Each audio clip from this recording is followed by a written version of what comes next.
ಇಂದೇ ಡೌನ್ಲೋಡ್ ಮಾಡಿ ಮತ್ತು ನಿಮ್ಮ ನೆಚ್ಚಿನ ಶೋಗಳನ್ನು ಆನಂದಿಸಿ. ವೀರೇಂದ್ರ ರಾಜೀನಾಮೆ ಕೊಡ್ತಿದ್ದಾಗೆ ಇವ್ರಿಗೆಲ್ರಿಗೂ ಒಂದು ಗತಿ ಕಾಣಿಸ್ಬೇಕು. ನೋಡು, ನೀನು ಊರಿಗೆ ಹೋಗ್ತೀಯೋ ಅಥವಾ ಸುಡುಗಾಡ್ಗೆ ಹೋಗ್ತೀಯೋ ಅದು ನಂಗೆ ಬೇಕಾಗಿಲ್ಲ. ಆದರೆ ನಾವು ಹೇಳ್ದಂಗೆ ಏನಾದರೂ ಕೇಳಲಿಲ್ಲ ಅಂದರೆ ಯಾವುದೋ ಕೆರೆಲೋ ಬಾವಿಲೋ ನಿನ್ನ ಬಾಡಿ ತೇಲ್ತಾ ಇರುತ್ತೆ. ನೋಡಿ, ನಿಮ್ಮ ತಮ್ಮಯ್ಯ ಅಂತೀನಿ, ಯಜಮಾನ್ರ ಬಗ್ಗೆ ಹಿಂಗೆಲ್ಲ ಮಾತಾಡಬೇಡಿ. ನೀವು ಅವ್ರ ನೆರಳಾಗಿ ಬದುಕ್ತೇವ್ರಿ, ಅವ್ರಿಗೆ ಈ ಥರ ದ್ರೋಹ ಮಾಡಬೇಡಿ.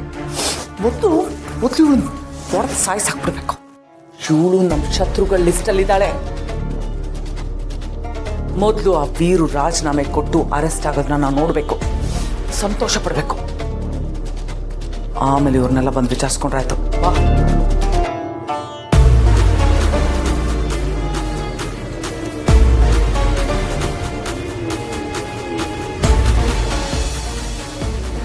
ಇನ್ನೇನು ಕೆಲವೇ ಕ್ಷಣಗಳಲ್ಲಿ ವಿದ್ಯಾಮಂತ್ರಿ ಪದಚ್ಯುತಿ.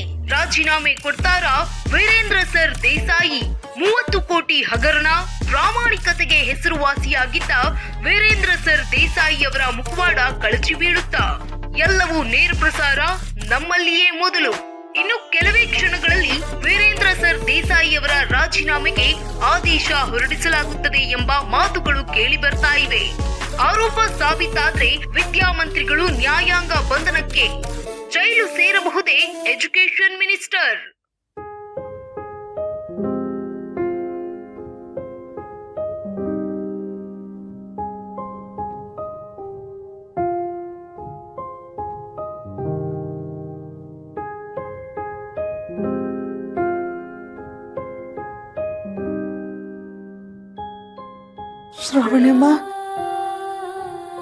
ಶ್ರಾವಣಿ ಮೊರೆ, ಯಾಕೆ ಗಾಬರಿ ಆಗಿದ್ದೀರಾ?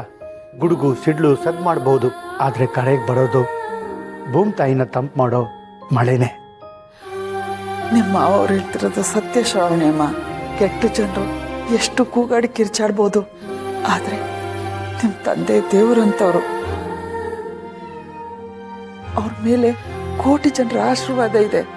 ಅವ್ರಿಗೆ ಯಾವತ್ತೂ ಕೆಟ್ಟದಾಗಲ್ಲ. ಶ್ರಾವಣಿಯಮ್ಮ, ಕಾಡೋಕ್ಕೆ ದುಷ್ಟಶಕ್ತಿ ಇದ್ದರೆ ಕಾಪಾಡೋಕ್ಕೆ ದೈವಶಕ್ತಿ ಇದ್ದೇ ಇರುತ್ತೆ. ಆ ದೈವಶಕ್ತಿ ಯಜಮಾನ್ರ ಕೈ ಹಿಡಿದು ಕಾಪಾಡುತ್ತೆ. ಧೈರ್ಯವಾಗಿರಿ.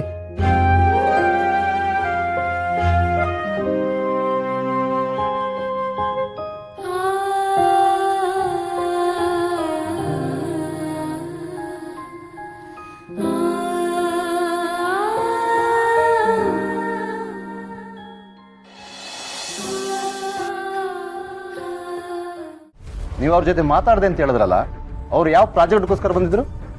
ಅದು ಸರ್ಕಾರಿ ಶಾಲೆಗಳ ಅಭಿವೃದ್ಧಿಗೆ ನಾವೊಂದು ಕೆಲವು ಕಾರ್ಯಕ್ರಮಗಳು ಹಮ್ಮಿಕೊಂಡಿದ್ವಿ. ಶಾಲಾ ಕಟ್ಟಡಗಳು, ಅದ್ರ ಸುತ್ತ ಕಾಂಪೌಂಡ್ಗಳು ಕಟ್ಟೋದು, ಟೆಂಡರು ಇವ್ರಿಗೆ ಆಗಬೇಕು ಅಂತಿತ್ತು.